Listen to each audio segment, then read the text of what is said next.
अस्सलाम वालेकुम जी। कंपनी के बने हुए बगैर बैटरी के चलने वाले इन्वर्टर्स ने पहले तो छुट्टी करवा दी थी लोकल इन्वर्टर्स की, लेकिन अब लोकल इन्वर्टर्स ने इन कंपनी के बने हुए इन्वर्टर्स की छुट्टी करवा दी है, क्योंकि ये जो इन्वर्टर्स कंपनीज़ ने डिफरेंट कंपनीज़ बना रही हैं, इन्होंने लॉन्च करवाए थे और कहा जाता था कि बहुत अच्छी क्वालिटी के हैं और इनकी वारंटी भी बहुत ज़्यादा है, पावर भी बहुत ज़्यादा है। तो अब चलने के बाद पता लग गया है कि इनकी कितनी पावर है और इनकी वारंटी कैसे काम करती है।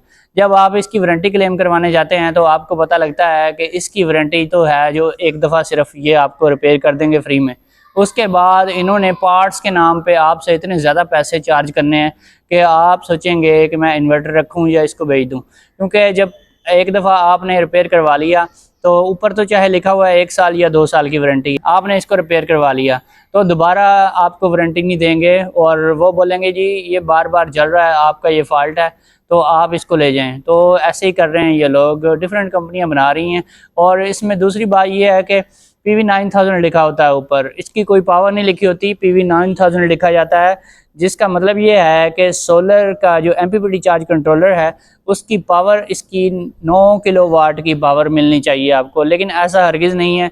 अगर 9 किलोवाट की पावर आपको मिल रही होती तो फिर इसकी आउटपुट की जो पावर है आपको 35 से 36 या 40 एम्पेयर तक मिलनी चाहिए थी, लेकिन 9 किलोवाट का ये है ही नहीं। ये मैक्सिमम 5.5 से 6 किलोवाट तक का लोड उठाता है, जो कि 25 से 26 एम्पेयर बनते हैं। और इसकी साइड पे जो डाटा शीट है उसके ऊपर भी 25 से 26 एम्पेयर इसका लोड लिखा हुआ होता है। तो जो लोकल इन्वर्टर बनाए जाते हैं उसमें 8 IGBT वाला अगर आप एक इन्वर्टर लेते हैं जिसमें वोल्ट्रॉनिक IGBT यूज़ किए जाते हैं तो उसके ऊपर भी 25 एम्पेयर से 26 एम्पेयर का लोड इजीली चल जाता है।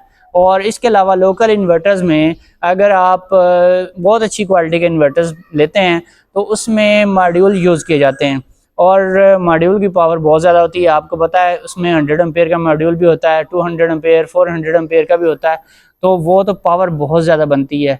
वो उसमें आपको अगर ये इन्वर्टर आपको 30 से 35 हज़ार का मिलता जो कंपनी का बना हुआ है तो फिर तो इसकी समझ आ रही थी, लेकिन इसमें कंपोनेंट्स इतने ज़्यादा अच्छी क्वालिटी के यूज़ नहीं किए गए और इसकी प्राइस भी बहुत ज़्यादा रखी गई है। ये ओवर प्राइस्ड इन्वर्टर्स हैं। ये इन्वर्टर्स प्रॉपर कंपनियों ने बनाए हैं, लेकिन इसका मतलब फिर ये भी नहीं बनता कि कंपनियों ने बनाए हैं तो अच्छी चीज़ ही बनाई होगी। कंपनियों ने तो बहुत सारा माल बनाया है ऐसा जो रोज़ ही ख़राब होता रहता है। हाइब्रिड इन्वर्टर्स में बहुत सारी ये कंपनियाँ फेल हो चुकी हैं और इनकी कंप्लेन बहुत ज़्यादा आती है। आपको पता होगा जहाँ जहाँ भी इन कंपनियों के हाइब्रिड इन्वर्टर्स चल रहे हैं उनमें बेतहाशा कंप्लेंट्स आ रही हैं, क्योंकि उसकी मेन रीज़न यही है इसमें जो इनका बोर्ड होता है उसकी क्वालिटी इतनी ज़्यादा अच्छी नहीं होती और इसके अलावा जो इन्होंने IGBTs वगैरह यूज़ किए होते हैं, जो कैपेसिटर्स वगैरह यूज़ किए होते हैं, उनकी क्वालिटी भी इतनी अच्छी नहीं होती, इनमें बहुत ज़्यादा फॉल्ट्स आते हैं। अब मैं आपको बताऊं कि अगर आप एक लोकल दस्ती इन्वर्टर तैयार करवाते हैं उसमें आप अपनी मर्ज़ी के कंपोनेंट्स लगवा सकते हैं, छोटे बड़े और अच्छी क्वालिटी के लो क्वालिटी के, वो सब कुछ आपके हाथ में होता है। उसमें लेट्स सपोज अगर आप IGBT यूज़ करवाते हैं, IGBT जो है वो मेन पुर्जा है जिसने सारा लोड उठाना होता है। अगर आप उसमें IGBT एक सस्ते वाला लगवाते हैं तो उसकी जो प्राइस है वो बहुत ज़्यादा कम हो जाती है। अगर आप उसमें वोल्ट्रॉनिक IGBT लगवाते हैं, वोल्ट्रॉनिक IGBT उस IGBT को कहा जाता है जो नाइट्रोक्स वगैरह या फिर IP65 इन्वर्टर्स या फिर इस टाइप के जो इन्वर्टर्स होते हैं जो लॉट में से आते हैं उनके सर्किट्स में से निकले हुए होते हैं, ये यूज़ में आते हैं और ये इम्पोर्टेड होते हैं, तो इनकी क्वालिटी बहुत ही अच्छी होती है। ये किसी भी IP21 इन्वर्टर में आपको नहीं मिलेंगे और ना ही ये कंपनी के बने हुए जो लोकल इन्वर्टर्स का मुकाबला करने के लिए बगैर बैटरी के चलने वाले बनाए गए हैं इनके अंदर भी ये IGBT नहीं पाए जाते। अगर वो वाले IGBTs आप लगवाते हैं तो आपका इन्वर्टर टेंशन फ्री चलेगा और उसकी पावर भी बहुत ज़्यादा होगी और वो इतनी जल्दी उड़ेगा नहीं। दूसरी बात रहेगी कैपेसिटर्स वाली।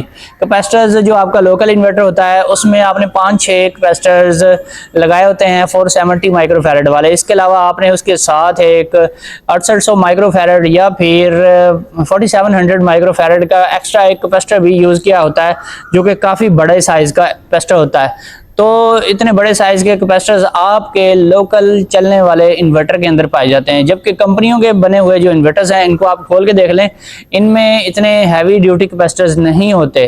और इसके अलावा बाकी इसमें जो चीज़ें हैं उसमें हीट सिंक भी इनका इतना ज़्यादा कोई अच्छा नहीं होता, बहुत ज़्यादा लंबा तो होता है हीट सिंक इनका, लेकिन उसकी इतनी जो मोटाई है वो ज़्यादा नहीं होती जितने ज़्यादा ये पैसे लेते हैं।